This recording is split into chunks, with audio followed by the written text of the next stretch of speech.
morning and welcome back to my channel. Today's video is just going to be a super casual, mostly pregnancy Q&A.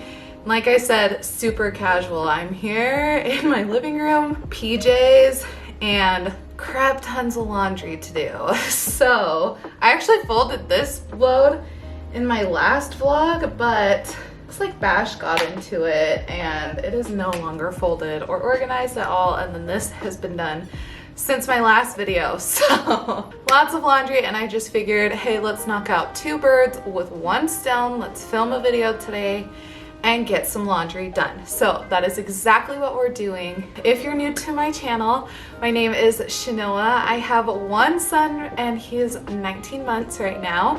And then I have baby number 2 on the way. It's a baby girl and she is due actually like anytime now. I am 37 and a half weeks pregnant, something like that. 37 weeks pregnant, expecting baby girl anytime now. And yeah, if you're new, don't forget to subscribe down below if you like my channel. I do motherhood and lifestyle content, and I have lots of pregnancy stuff to come still, and obviously lots of newborn, postpartum, all that fun stuff to come as well. So don't forget to subscribe. And yeah, without further ado, let's get to folding. Let's get into the video.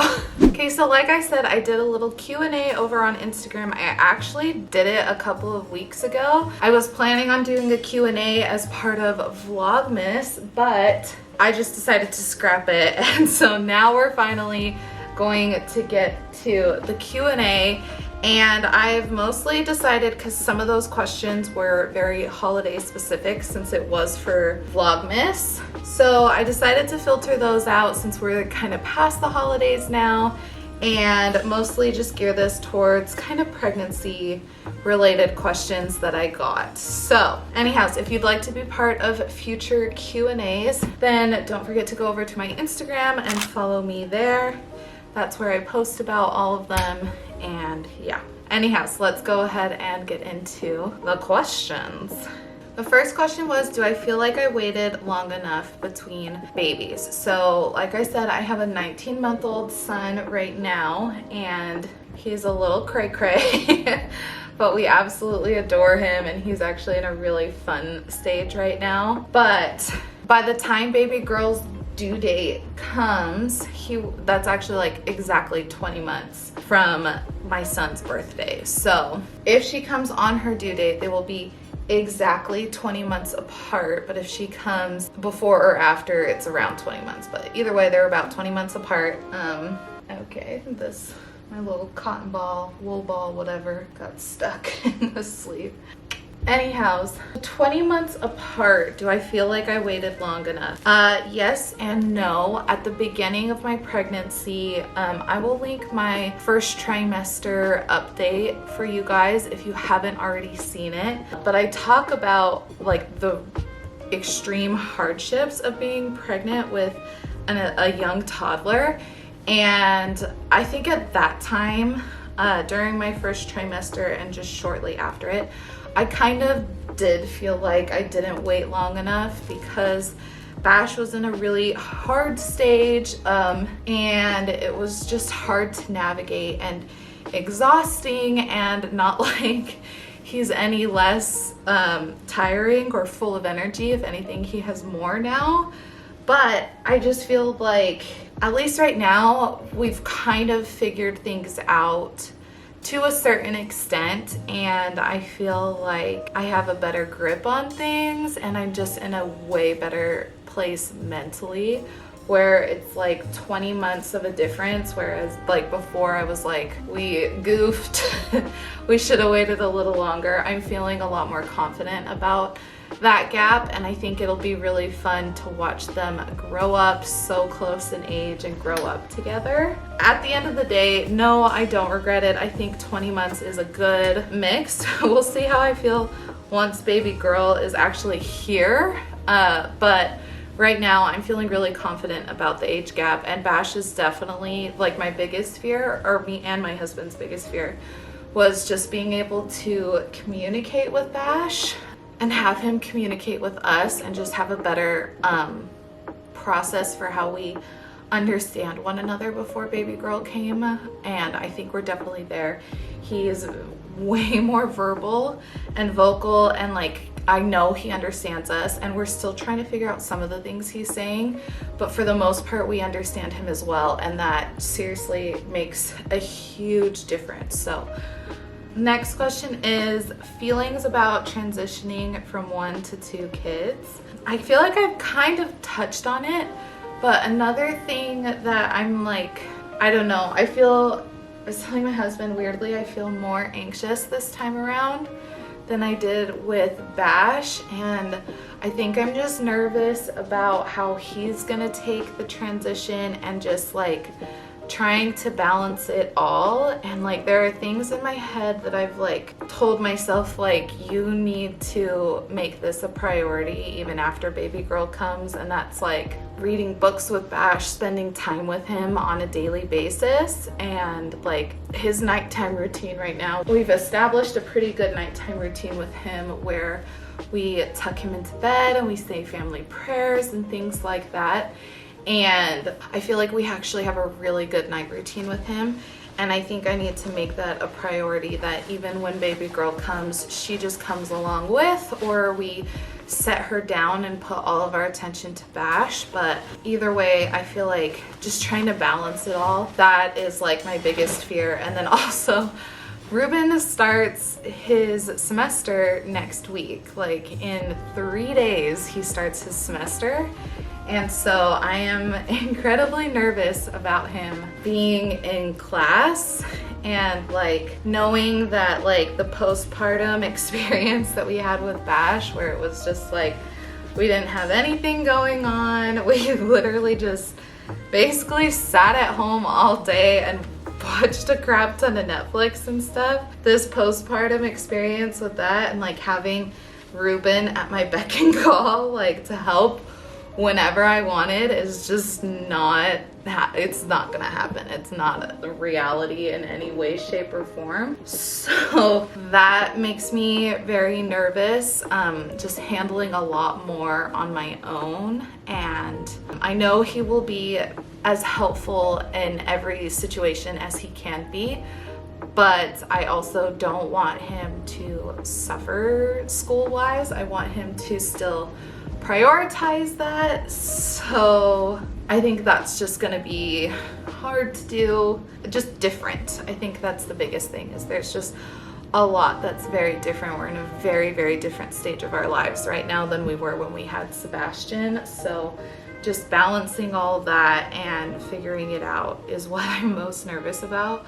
But like I said earlier, I'm very excited to see Bash with baby girl. I'm excited to see them grow up together and play together and things like that. But I just think the first little bit is what I'm the most nervous about, that first little transition.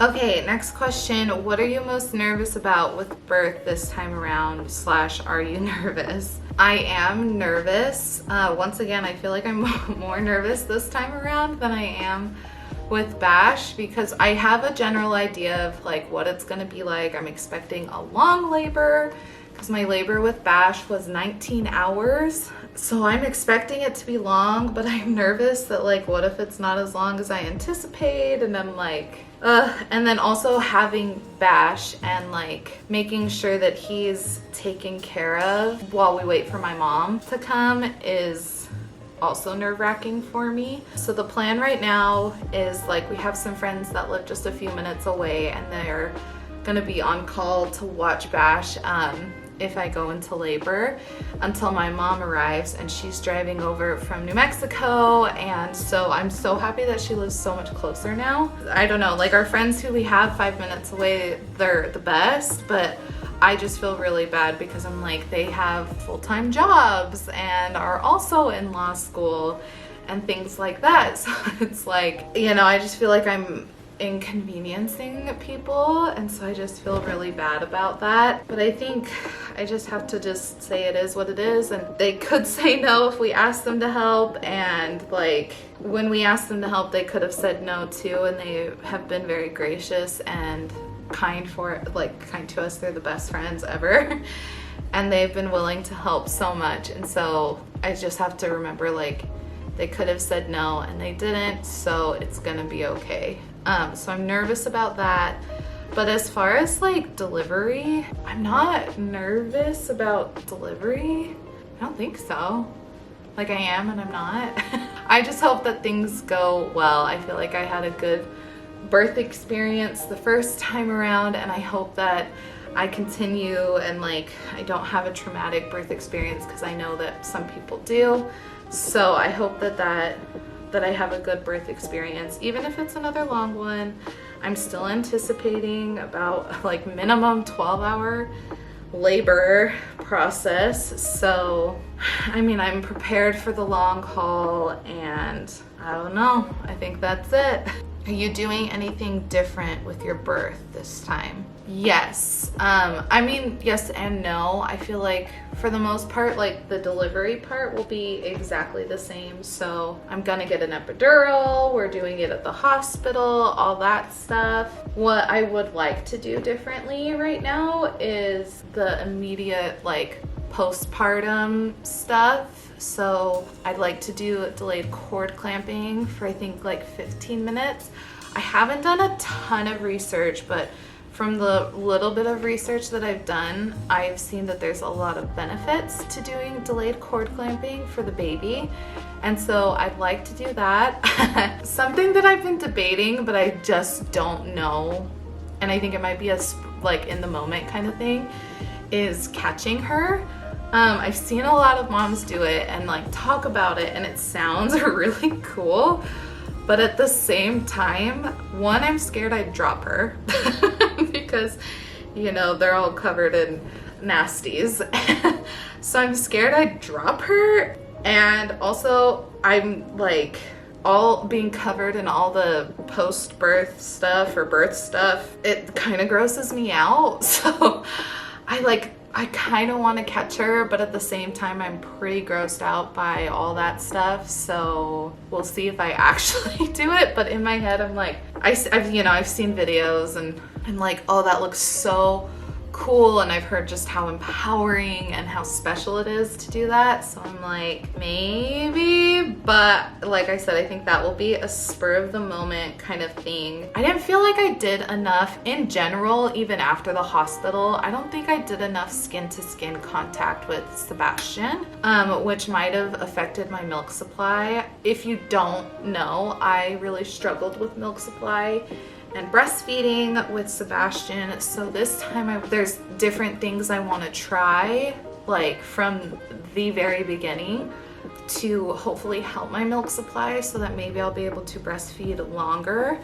We'll see. I might literally just have a chronic like low milk supply, which is fine if I do, but I just wanted to try everything I could. You know, I feel like I said I tried everything I could last time, but I think there are things that I actually could have done better. So one of them is I want to do immediate skin to skin contact, and then I would like uninterrupted skin to skin for 30 minutes to an hour after delivery. So that is a big one for me because, like I said, there's been a lot of studies and a lot of research done to show that there are so many benefits for baby, for mama, for everybody in doing so much uninterrupted skin to skin contact. So I'd really, really like to do that. We'll see how much I can do, but that is the plan right now. The next question, have you been having contractions?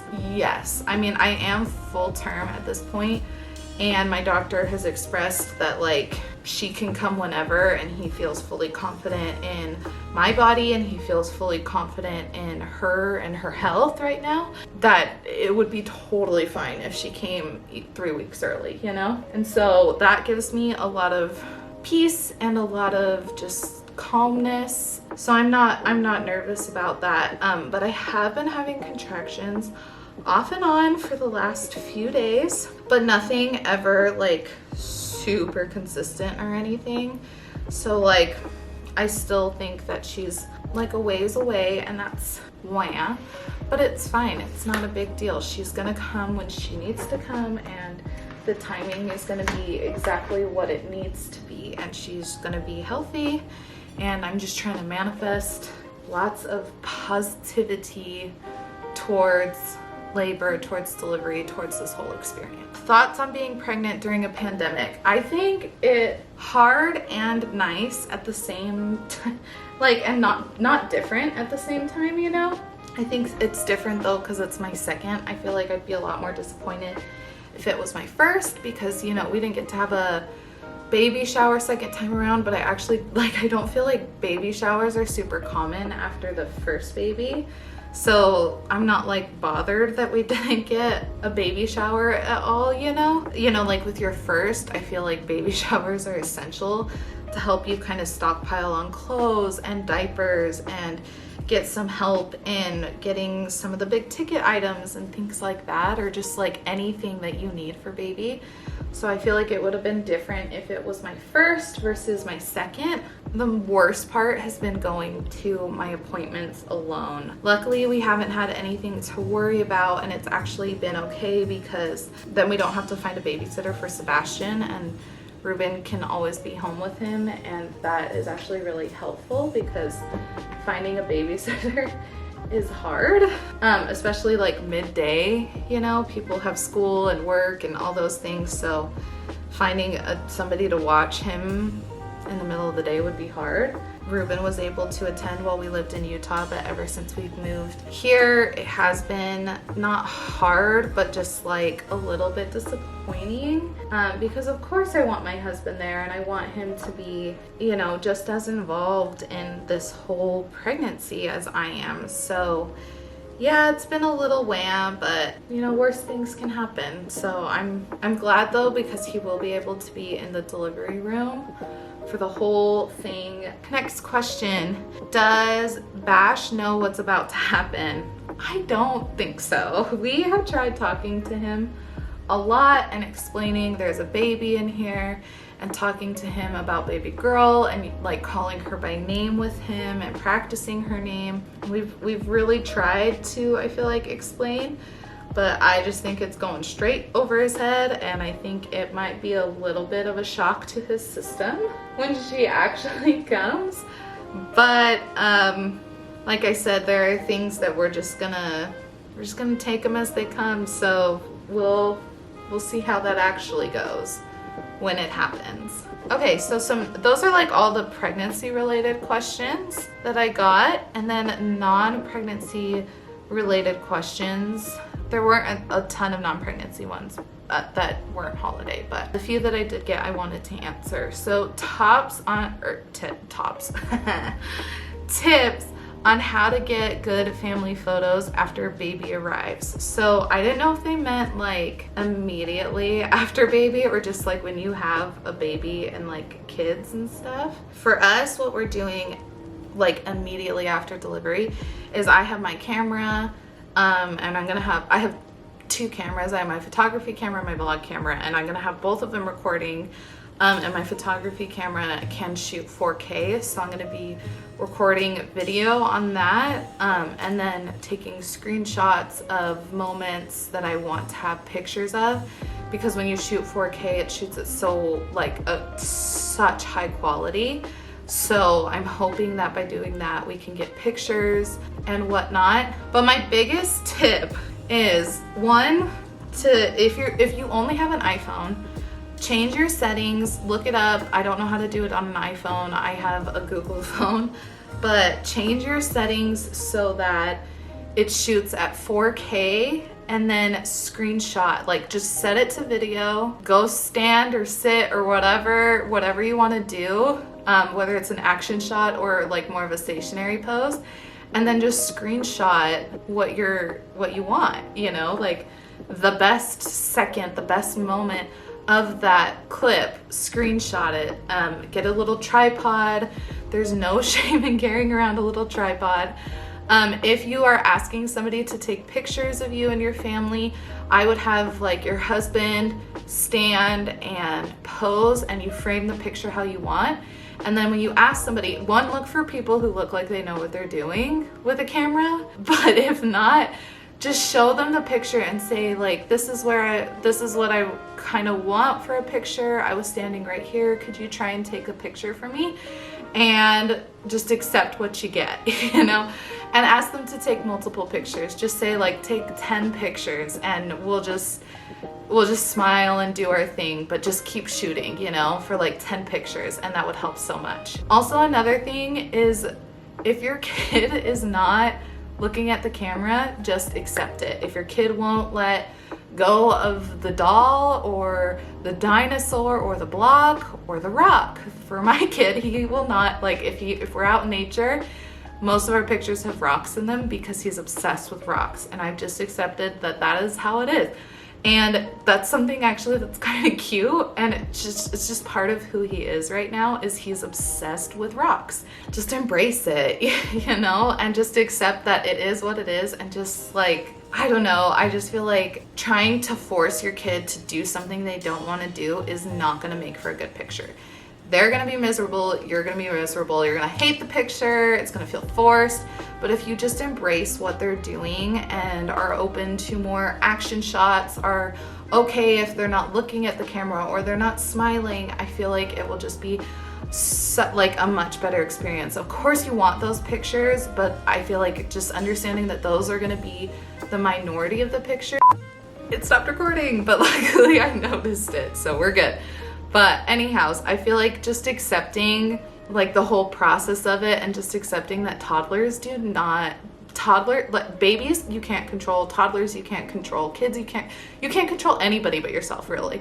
You can't control adults either, but adults are a little more cooperative. But just accepting it how it is and just being okay with that and just making the most of it. And I feel like just falling in love with action shots is good, and just letting kids just be themselves and do what you gotta do. We've done it. We've done the goldfish bribery. We've let the rocks be in the pictures. We've done all of that. That's how we got through a majority of our maternity photos, was rocks and goldfish and, you know, playing with him. But I just feel like you just have to accept what they give you and just let go of like this perfect image that you have in your head, and just let it be, and don't force it more than you are because it's just not, it's just gonna go. So we've had those photo shoots, we've done it, they're not fun. Accepting it how it is and falling in love with more action shots and stuff like that is so much better. Oh my gosh, I feel like I've been talking for forever. So let's see. Do you regret moving to Phoenix? No. Even though this transition has been hard, and you know, like I said, it's been a little bit lonely because we don't have, because of the virus and stuff, we haven't really had a means to be meeting people and creating social connections and things like that. Even with all of that, I still don't regret moving here. I feel like it is the best place for Ruben to be getting his education right now. That will set us up for so many opportunities in the future. And I also feel like of all the choices we could have made for law school, this was the best one for me personally, because I just think about going through the same kind of isolation in our other choices, like our other places we were debating going. And I think I would be way more depressed, way more anxious, way more lonely. I just think it would have been so much harder. So I'm so happy that we moved here. I think even though we have a very, very small community around us, I think it has been the perfect community and exactly what we've needed at this point in our lives. So I'm so thankful we're here, and I don't regret moving here at all. I love it here. So anyhow, I have been talking for over 30 minutes, and I'm gonna have to edit this down because no one's gonna watch a 30-minute Q&A. So I'm going to stop talking now. And I'm also basically done with my laundry. This is the last piece I have to do. So I'm gonna fold this while I say goodbye. But thank you guys so much for watching. I hope you guys enjoyed today's video. I hope you guys are doing well. I hope the new year is treating you right and that you're taking care of yourself and your mental health, especially if you live in the United States right now. Don't forget to take care of yourself. And yeah, that's all I'm gonna say. But Thank you guys so much for watching. I hope you guys enjoyed today's video. If you did, don't forget to give this video a thumbs up and subscribe down below. And we'll go ahead and see you guys in the next video. Bye guys.